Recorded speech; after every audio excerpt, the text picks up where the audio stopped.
નમસ્કાર, HK tips education ચેનલમાં આપનું સ્વાગત છે। આજે વાત કરશું સામાજિક વિજ્ઞાન ધોરણ 7 પાઠ 11 વાતાવરણની સજીવો પર અસર। વાતાવરણનું નિર્માણ કઈ રીતે થયેલું છે? પૃથ્વી સૂર્યમાંથી છૂટી પડી છે તેવું માનવામાં આવે છે। જ્યારે તેનો ઉદ્ભવ થયો ત્યારે તે એક અગનગોળા સ્વરૂપે હતી। આ ગરમ ગોળો ધીરે ધીરે ઠંડો પડવા લાગ્યો અને સમય જતાં ઠંડો પડતા તેમાં રહેલા તત્વો એ 3 સ્વરૂપમાં રૂપાંતર થયા: પ્રવાહી, ઘન અને વાયુ સ્વરૂપમાં। આમ 3 તત્વોની અંદર એ રૂપાંતર પામે છે। જે તત્વોનું ઘન સ્વરૂપમાં રૂપાંતર થયું તેને આપણે મૃદાવરણ તરીકે ઓળખીએ છીએ, એટલે કે પૃથ્વીનો જમીન ભાગ, જેને આપણે મૃદાવરણ કહીએ છીએ। પછી જે તત્વો પ્રવાહી તત્વો સ્વરૂપે રૂપાંતર પામ્યા એને આપણે જલાવરણ કહીએ છીએ, એટલે કે પાણીનો ભાગ, જેની અંદર સાગર, મહાસાગર અને અન્ય પાણીના સ્ત્રોતનો સમાવેશ થાય છે। અને જે તત્વો વાયુ સ્વરૂપમાં રૂપાંતર પામ્યા છે તેને આપણે વાતાવરણ કહીએ છીએ। વાતાવરણની અંદર ઘણા બધા વાયુઓ એ આવેલા હોય છે। તો આમ પૃથ્વીમાં પ્રવાહી, ઘન અને વાયુ આ 3 તત્વો રૂપાંતર પામ્યા, જેના કારણે પૃથ્વી ઉપર સજીવ સૃષ્ટિનું નિર્માણ થયું એવું પણ આપણે કહી શકાય। અને આમ વાતાવરણનું નિર્માણ થયેલું હશે એવું આપણે કહી શકાય। એની અંદર વાતાવરણ વિશે આપણે વિસ્તૃત વાત કરીએ તો પૃથ્વીની ચારે બાજુ વીંટળાઈને આવેલા હવાના આવરણને વાતાવરણ કહે છે। પૃથ્વી સપાટીથી તે સેંકડો કિલોમીટરની ઊંચાઈ સુધી વિસ્તરેલું છે। એની ઉપરની સીમા કેટલી ઊંચાઈએ આવેલ છે તે સ્પષ્ટ કહેવું મુશ્કેલ છે। તેમ છતાં પૃથ્વીના ગુરુત્વાકર્ષણની અસર અવકાશમાં જ્યાં સુધી રહેલી છે ત્યાં વાતાવરણ પૂરું થયેલું માનવામાં આવે છે। એટલે ગુરુત્વાકર્ષણ જ્યાં સુધી પૃથ્વીનું લાગુ પડે છે ત્યાં સુધી વાતાવરણ છે એવું આપણે કહીએ છીએ। પૃથ્વી સપાટીથી 32 કિલોમીટરની ઊંચાઈ સુધીના વાતાવરણના પડમાં 99% જેટલી હવા સમાયેલી છે।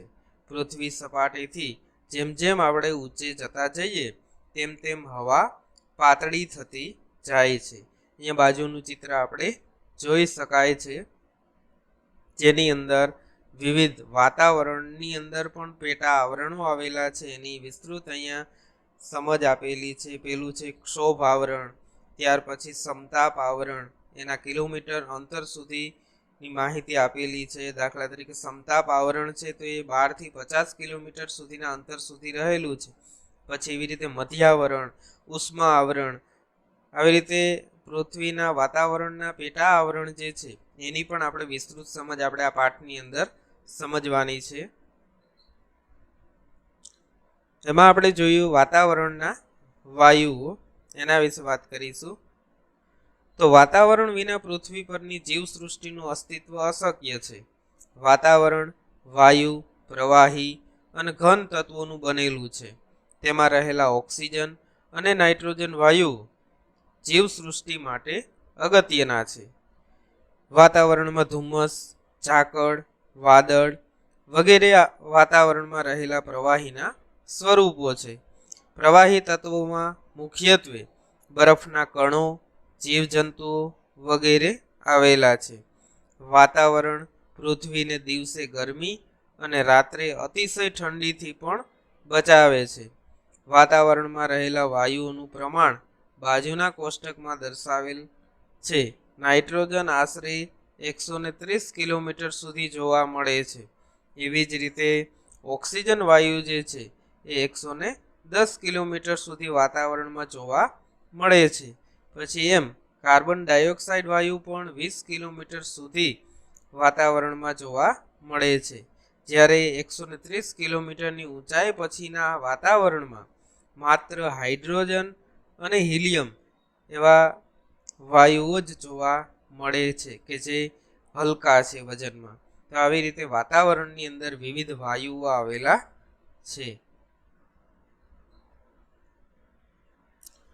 વાતાવરણની સ્તર રચના એટલે કે વાતાવરણ વિવિધ સ્તરથી જોડાયેલું છે એની સમજ મેળવીએ તો વાતાવરણને પૃથ્વીની સપાટીથી ઊંચાઈ તરફ જતા તાપમાન અને વાયુઓની સંરચનામાં થતા ફેરફારના આધારે અલગ અલગ આવરણ કે સ્તરોમાં વિભાજિત કરવામાં આવે છે અને આ ફેરફારના આધારે તેના 4 પેટા આવરણો પણ પાડવામાં આવ્યા છે જે આપણે પહેલા ચિત્રની અંદર એની સમજ જોઈ તો એની અંદર 4 પેટા આવરણ પહેલું છે ક્ષોભ આવરણ, બીજું સમતાપ આવરણ, ત્રીજું છે મધ્યાવરણ અને ચોથું છે ઉષ્માવરણ.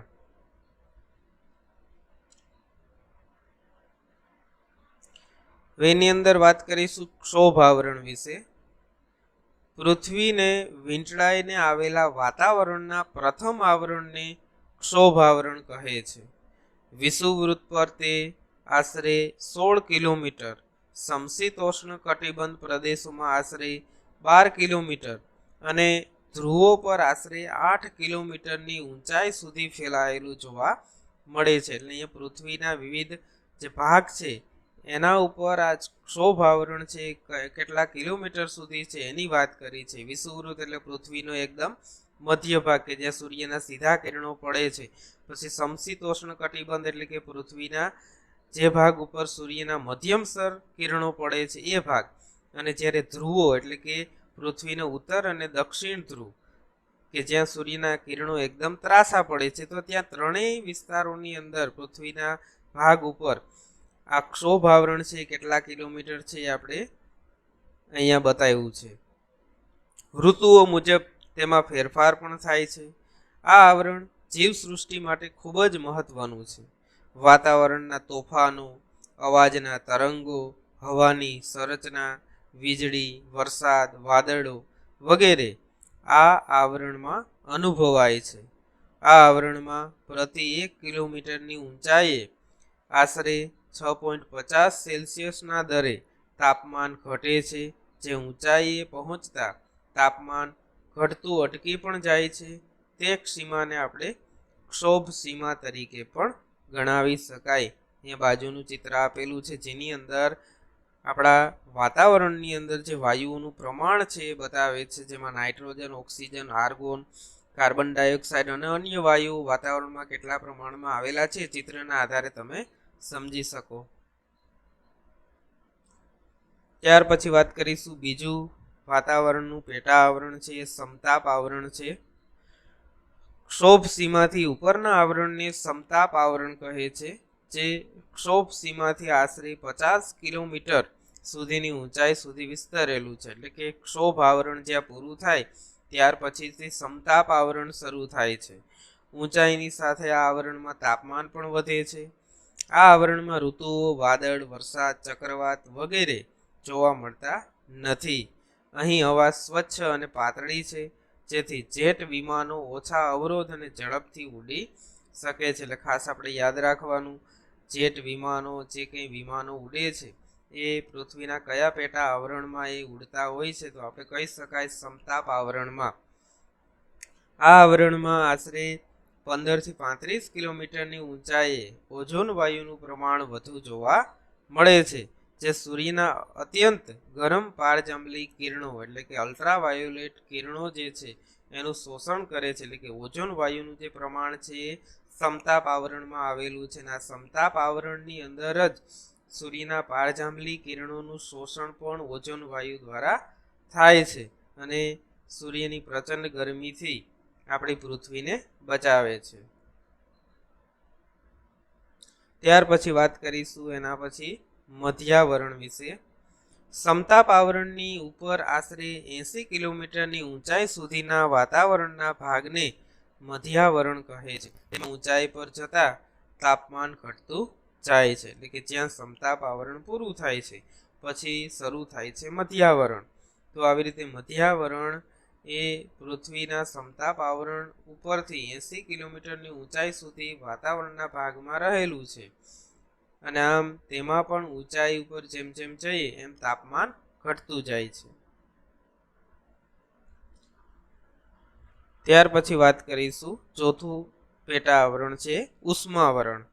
મધ્યાવરણની ઉપર આ આવરણ આવેલું છે. 80 કિલોમીટરથી શરૂ કરી અને જ્યાં વાતાવરણ પૂરું થાય છે ત્યાં સુધી આ વિસ્તરેલું છે, એટલે કે સૌથી છેલ્લું ઉષ્માવરણ છે અને એ જ્યાં વાતાવરણ પૂરું થાય ત્યાં સુધી ઉષ્મા આવરણ આવેલું છે. અહીં હવા અતિશય પાતળી હોય છે. જેમ જેમ ઊંચાઈએ જઈએ તેમ તેમ તાપમાન વધતું જાય છે. આ આવરણને બે પેટા વિભાગમાં વહેંચવામાં આવે છે. એક છે આયનાવરણ અને બીજું છે બાહ્યાવરણ. આયનાવરણમાંથી રેડિયો તરંગોનું પરાવર્તન થાય છે.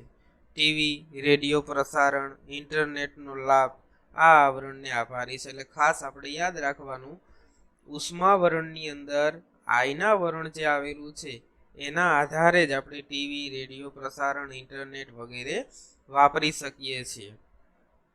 આયનાવરણની ઉપરના આવરણને બાહ્યાવરણ કહે છે. આમ આયનાવરણ અને બાહ્યાવરણ એ ઉષ્માવરણના પેટા પ્રકાર ગણાવી શકાય. ત્યાર પછી આપણે વાત કરીશું હવામાન વિશે. હવામાન એટલે કે ટૂંકા સમયગાળાની વાતાવરણની સરેરાશ પરિસ્થિતિ, જેને આપણે હવામાન કહીએ છીએ. ટૂંકા સમયગાળાની કીધી છે, બરાબર, લાંબા સમયગાળાની નહીં, પણ ટૂંકા સમયગાળાની જે વાતાવરણની સ્થિતિ છે જેને આપણે હવામાન તરીકે ગણીએ છીએ. હવામાનની અંદર સમયાંતરે ફેરફાર થતા જોવા મળે છે. કોઈ પણ પ્રદેશનું, કોઈ પણ સ્થળનું હવામાન તાપમાન, ભેજ અને વરસાદ, હવાનું દબાણ, ધુમ્મસ કે વાદળોના આધારે આપણે નક્કી કરી શકીએ છીએ. હવામાન સવાર, બપોર અને સાંજ કે પછી રાત્રિનું પણ અલગ હોઈ શકે છે. હવામાન વાતાવરણની ટૂંકા ગાળાની પરિસ્થિતિ હોય તેમાં સમયાંતરે ફેરફારો પણ થતા રહે છે. સવારે ઠંડુ હવામાન હોય તો બપોરે ગરમી લાગે, અને એવી જ રીતે સાંજે વરસાદનો પણ અનુભવ થાય, એટલે કે વરસાદ પણ થોડો પડે એવું બનતું જોવા મળે છે. આવું હવામાનમાં શક્ય છે. હવામાનથી આપણું જીવન અને આપણી પ્રવૃત્તિઓ એ પ્રભાવિત થતી હોય છે. દેશનું હવામાન ખાતું હવામાનના સમાચાર અને હવામાનના નકશા રોજ બહાર પાડે છે, અને જે કંઈ ફેરફારો છે એનાથી આપણને માહિતી આપે છે, અવગત કરે છે. ભારતના હવામાન ખાતાની મુખ્ય કચેરી, જે આપણા ભારતમાં જે આપણી રાજધાની છે દિલ્હી, ત્યાં આવેલી છે. તેને આપણે આઈએમડી, ટૂંકમાં આઈએમડી તરીકે ઓળખીએ છીએ. એનું પૂરું નામ થાય ઇન્ડિયન મેટેરિયોલોજી ડિપાર્ટમેન્ટ. તેને આપણે ભારતીય હવામાન શાખા પણ કહીએ છીએ. ભારતના જુદા જુદા 101 સ્થળો ઉપર આના અવલોકન કેન્દ્રો પણ આવેલા છે, જે ભારત અને એન્ટાર્કટિકામાં પણ આવેલ છે. તેના 4 પ્રાદેશિક કેન્દ્રો મુંબઈ, કોલકાતા, નાગપુર અને પુણેમાં પણ આવેલા છે, જેના આધારે એના ઉપર કાર્ય કરે છે. અહીંયા ચિત્રની અંદર તમે જોઈ શકો છો ભારતીય હવામાન વિભાગની જે ઓફિસ છે, જે દિલ્હીની અંદર આવેલી છે, જેને આપણે આઈએમડી તરીકે ઓળખીએ છીએ, જે ચિત્રમાં આપણે જોઈ શકાય છે. ત્યાર પછી વાત કરીશું આબોહવા વિશે. સામાન્ય રીતે કોઈ પ્રદેશની 35 કે તેથી વધુ વર્ષોની સરેરાશ હવામાનની સ્થિતિ એટલે કે આબોહવા. આપણે હવામાન વિશે વાત કરી ગયા કે જે ટૂંકા સમયગાળા માટે નક્કી થયેલું હોય છે, પણ આબોહવા એટલે કે હવામાનની લાંબા ગાળાની, એટલે કે 35 વર્ષો કે એનાથી વધારેની જે સ્થિતિ છે જેને આપણે આબોહવા કહીએ છીએ. આબોહવા સ્થાનિક પરિસ્થિતિ એટલે કે તાપમાન, ભેજ, વરસાદ, હવાનું દબાણ, ધુમ્મસ એના આધારે ધ્યાનમાં રાખીને નક્કી કરવામાં આવે છે. આબોહવા જે તે પ્રદેશની સજીવ સૃષ્ટિ, પ્રાણી સૃષ્ટિ અને માનવ જીવન તથા તેવી પ્રવૃત્તિઓને સીધી અસર પણ કરે છે. એટલે કે એનાથી આબોહવા ફેરફારના કારણે સજીવ સૃષ્ટિ ઉપર એની સીધી અસર જોવા મળે છે. ત્યાર પછી વાત કરશું તાપમાન વિશે. હવામાં રહેતા ગરમીની સપાટીને તાપમાન કહે છે. એટલે કે આપણી પૃથ્વી ઉપર જે ગરમીનું પ્રમાણ છે એને આપણે તાપમાન તરીકે ઓળખીએ છીએ. વાતાવરણના તાપમાનમાં દિવસ અને રાત્રિ દરમિયાન ફેરફારો અનુભવાતા જોવા મળે છે. તાપમાન ઋતુઓ પ્રમાણે પણ બદલાય છે. શિયાળા કરતાં ઉનાળામાં તાપમાન ખૂબ વધારે હોય છે, એટલે ગરમીનું પ્રમાણ વધારે હોય છે. સૂર્યપાત એ તાપમાનના વિતરણને અસર કરતું મહત્વનું પરિબળ છે. એટલે કે સૂર્યનો જે પ્રકાશ છે એના આધારે જ આપણું તાપમાન વધતું અને ઘટતું જોવા મળે છે. સૂર્યપાતનું પ્રમાણ વિષુવવૃત્તથી ધ્રુવો તરફ ઘટે છે. આ કારણે ધ્રુવ પ્રદેશો બરફથી ઢંકાયેલા હોય છે. જો પૃથ્વી પર તાપમાન વધી જાય તો ખેતી પાકો ઉગી શકે નહીં. એટલે ગરમીનું પ્રમાણ બહુ વધે તો જે કંઈ આપણે ઉત્પાદન કરીએ છીએ, ખેતી કરીએ છીએ એ થઈ શકે નહીં. શહેરોમાં ગામડા કરતાં વધારે તાપમાન પણ અનુભવાય છે. સિટીની અંદર વધારે ગીચતા હોય છે, ગરમીનું પ્રમાણ વધારે હોય છે. કારખાનાઓ, કંપનીઓ, પ્રદૂષણ વધારે હોવાના કારણે ત્યાં ગરમીનું પ્રમાણ શહેરોમાં વધારે જોવા મળતું હોય છે. તેનું કારણ પાકી સડકો અને સિમેન્ટ પરની બનેલી ઇમારતો પણ ગણાવી શકાય આપણે. આમ શહેરોની અંદર તાપમાનનું પ્રમાણ વધારે હોય છે, ગામડાઓની અંદર થોડું ઠંડુ હવામાન જોવા મળે છે. ત્યાર પછી વાતાવરણનું દબાણ વિશે વાત કરીશું. પૃથ્વીની આસપાસ હવાના સ્તરને વજન હોય છે. કે જે હવાનું સ્તર હોય છે એને વજન હોય છે. હવાને આપણે જોઈ શકતા નથી, છતાં પણ એનું આપણે આ વજન જે છે એ નક્કી કરી શકીએ છીએ. હવાના વિશાળ સ્તર તેના વજન પ્રમાણે પૃથ્વી સપાટી પર દબાણ કરે છે. તેને આપણે વાતાવરણનું દબાણ કહે છે. સમુદ્ર સપાટી પર વાતાવરણનું દબાણ સૌથી વધારે હોય છે. સમુદ્રની જે દરિયા કિનારો છે, સમુદ્ર છે, એની સપાટી ઉપર હવાનું જે દબાણ છે એ વધારે હોય એમ આપણે કહી શકાય. પૃથ્વી સપાટીથી ઊંચાઈ તરફ જતા વાતાવરણમાં દબાણ જે છે એ ઘટવા લાગે છે. વધારે તાપમાનવાળા પ્રદેશમાં વાયુઓ ગરમ થઈને ઉપર તરફ ગતિ કરે છે અને હલકું દબાણ રચાય છે. હલકું દબાણ વાદળછાયા અને ભેજયુક્ત ઋતુ સાથે પણ જોડાયેલું છે. ઓછા તાપમાનવાળા પ્રદેશોમાં વાતાવરણ ઠંડુ હોય છે, માટે ત્યાં ભારે દબાણ જોવા મળે છે. ત્યાર પછી આપણે પવનો વિશે વાત કરીશું. પૃથ્વીની આજુબાજુ વીંટળાઈને આવેલ ગતિશીલ હવાને પવન તરીકે આપણે ઓળખીએ છીએ. સામાન્ય રીતે પૃથ્વી પર નિર્માણ થતા હવાના હલકા, ભારે વગેરે દબાણો જોવા મળે છે. તો તેના મુખ્ય 3 પ્રકારો આપેલા છે પવનના. પહેલો છે કાયમી પવનો, બીજો મોસમી પવનો અને ત્રીજું છે દૈનિક સ્થાનિક પવનો. એની અંદર આપણે કાયમી પવનો વિશે સમજ મેળવીએ. પૃથ્વીની સપાટી ઉપર કેટલાક ભાગોમાં 12 માસ નિશ્ચિત દિશામાંથી પવનો વાય છે, જેને આપણે કાયમી પવનો કહીએ છીએ. એટલે કે 12 માસ એક જ દિશામાંથી જે પવનો વાતા હોય છે એ કાયમી પવનો છે. કાયમી પવનોમાં વ્યાપારી પવનો, પશ્ચિમીય પવનો અને પૂર્વીય પવનોનો સમાવેશ થાય. તો આવી રીતે આ જે પવનો છે, વ્યાપારી પવનો, પશ્ચિમીય પવનો અને પૂર્વીય પવનો, તો એ આ દિશાઓમાંથી હંમેશાને માટે વાતા હોય છે, જેથી કરીને એ કાયમી પવનો છે. ત્યાર પછી બીજો પ્રકાર છે મોસમી પવનો. પૃથ્વીની સપાટી ઉપર કેટલાક પવનો ઋતુ પ્રમાણે વાય છે અને તેની દિશા ઋતુ પ્રમાણે બદલાય છે. તેને મોસમી પવનો કહે છે.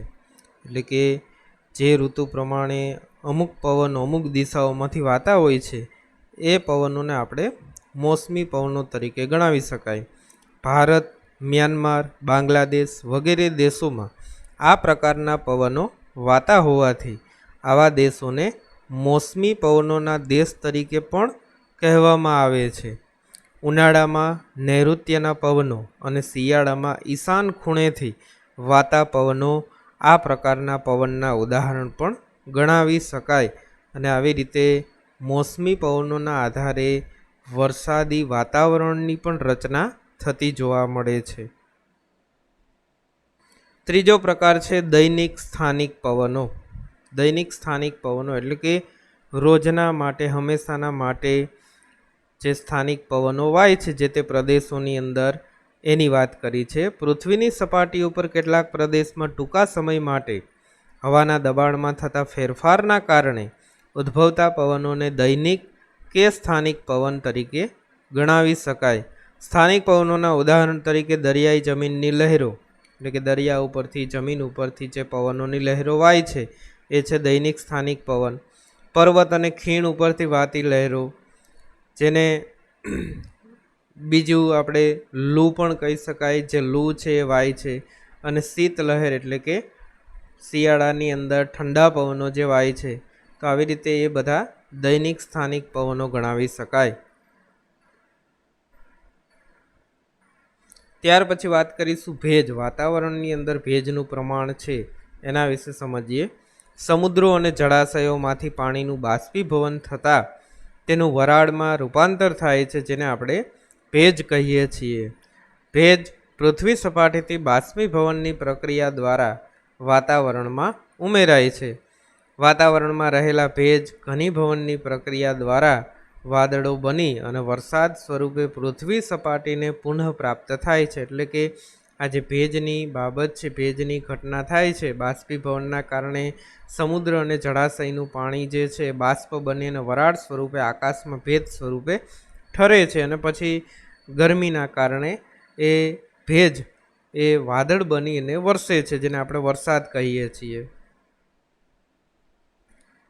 ત્યાર પછી આબોહવા અને માનવ જીવન વિશે વાત કરીશું. કોઈ પણ પ્રદેશની આબોહવાની અસર ખોરાક, પોશાક, રહેઠાણ વગેરે પર ગાઢ રીતે જોવા મળે છે. વધુ વરસાદવાળા પ્રદેશમાં ઘરના છાપરા તીવ્ર ઢોળાવવાળા હોય છે, જ્યારે ઓછા વરસાદવાળા પ્રદેશોમાં મકાનો ઓછા ઢોળાવવાળા, સપાટ છાપરાવાળા જોવા મળે છે.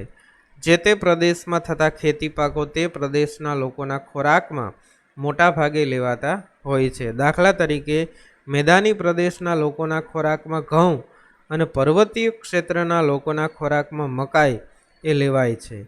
જે પ્રદેશમાં ઠંડી વધારે પડે છે ત્યાં લોકો આખું શરીર ઢંકાય તેવા ગરમ અને ઊની વસ્ત્રોનો પણ આપણે ઉપયોગ કરીએ છીએ. દાખલા તરીકે લદ્દાખના લોકો ગરમ આબોહવા ધરાવતા પ્રદેશના લોકો સુતરાઉ કાપડ અને ખુલ્લા વસ્ત્રો પહેરે છે. એટલે કે ઋતુ પ્રમાણે લોકોના ખોરાક પોશાકમાં ફેરફાર થાય છે. તો લદ્દાખની અંદર ગરમ હવામાન હોવાના કારણે ત્યાં ખુલ્લા વસ્ત્રો પહેરવામાં આવે છે. દાખલા તરીકે દક્ષિણ ભારતના લોકો છે એ ત્યાં હવામાન મધ્યમસર હોય છે, જેથી કરીને ત્યાં સુતરાઉ અને ખુલ્લા વસ્ત્રો પહેરવાય છે. પછી એવી જ રીતે ગરમ રણ પ્રદેશના લોકો સતત ઉડતી રેતીથી બચવા માટે માથે રૂમાલ કે કપડું વીંટાળે છે. દાખલા તરીકે અરબસ્તાનના લોકો, અરબસ્તાન રણ પ્રદેશનો વિસ્તાર છે. ગરમ અને ભેજવાળી આબોહવાવાળા ક્ષેત્રોમાં માનવ સ્વભાવ આળસુ, જ્યારે સમશીતોષ્ણ કટિબંધના પ્રદેશોમાં આબોહવા ખુશનુમા હોવાથી લોકોની કાર્યક્ષમતા વધુ હોય છે. મોસમી આબોહવાના પ્રદેશોમાં વર્ષા ઋતુ સિવાયના સમયમાં વિવિધ સામાજિક પ્રસંગોની ઉજવણીનું પ્રમાણ પણ વિશેષ જોવા મળે છે.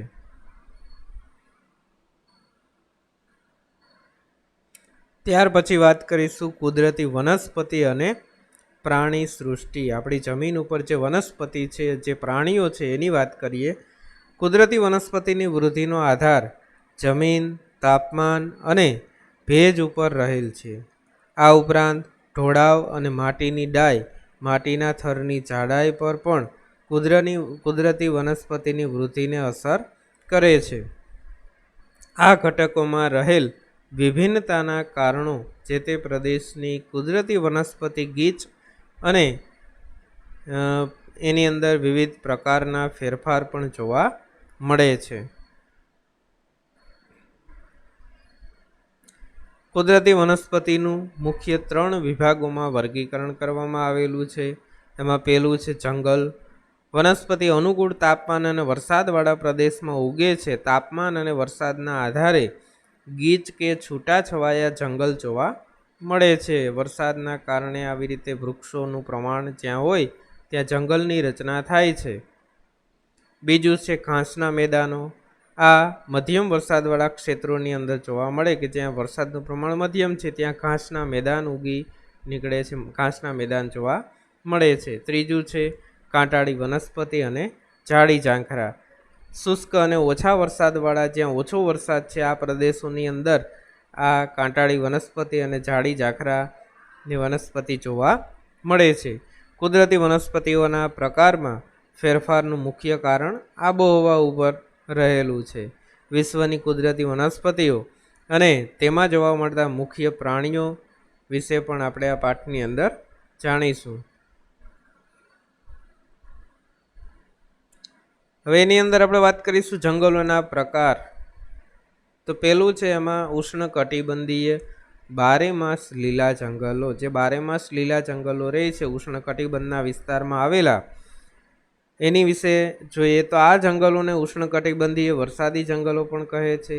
આ ઘટાદાર જંગલો વિષુવવૃત્ત અને ઉષ્ણ કટિબંધમાં જોવા મળે છે, એટલે કે સૂર્યના સીધા કિરણો જે પૃથ્વીના ભાગ ઉપર પડે છે ત્યાં આવા બધા જંગલો જોવા મળે છે.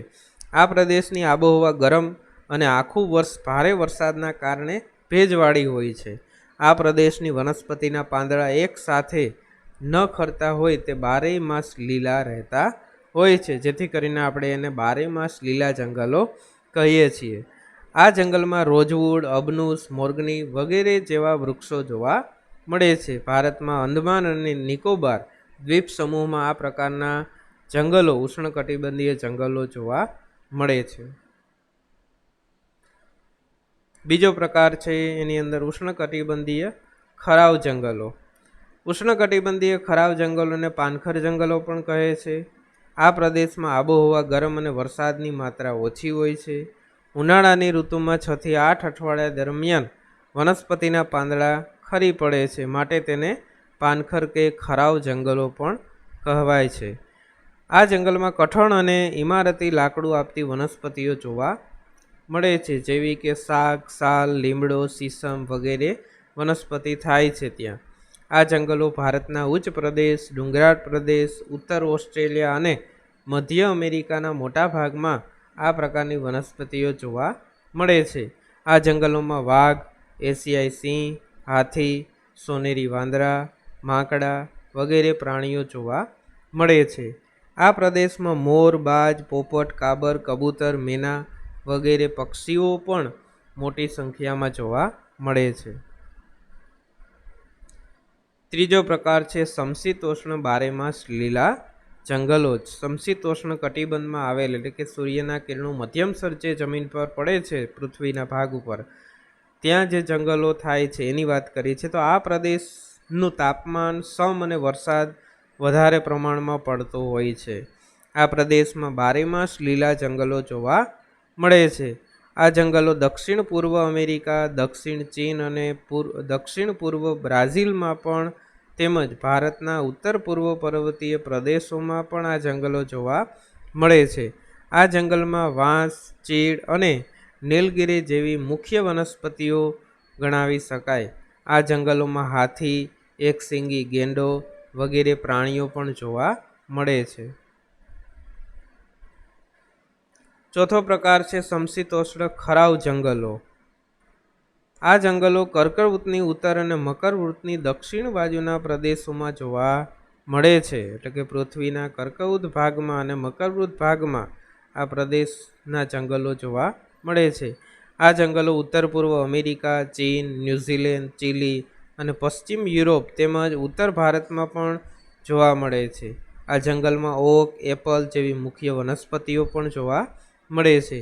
આ જંગલોમાં હરણ, શિયાળ, વરુ જેવા પ્રાણીઓ પણ જોવા મળે છે.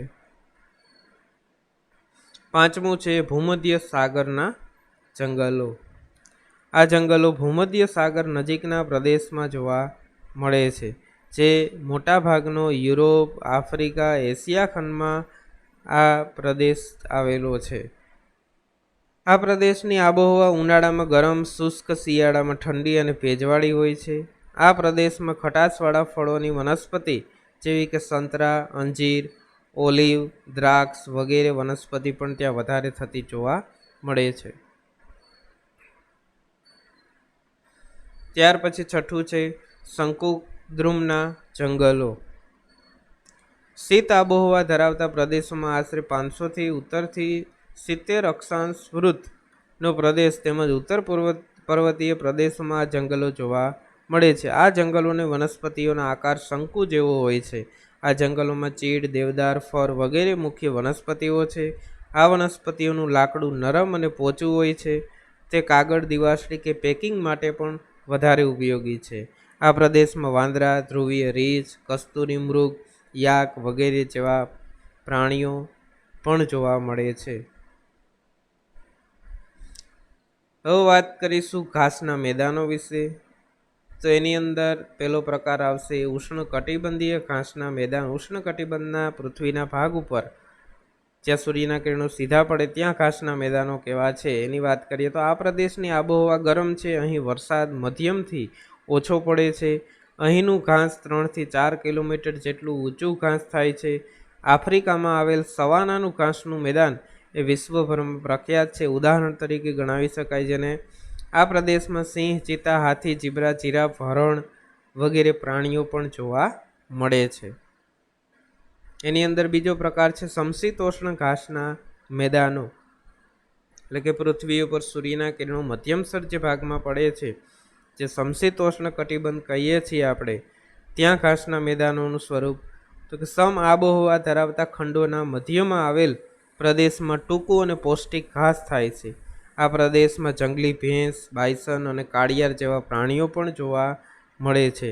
ગુજરાતમાં ભાવનગરના વેરાવદર અને કચ્છના બન્ની વિસ્તારમાં આ પ્રકારના ઘાસ થાય છે.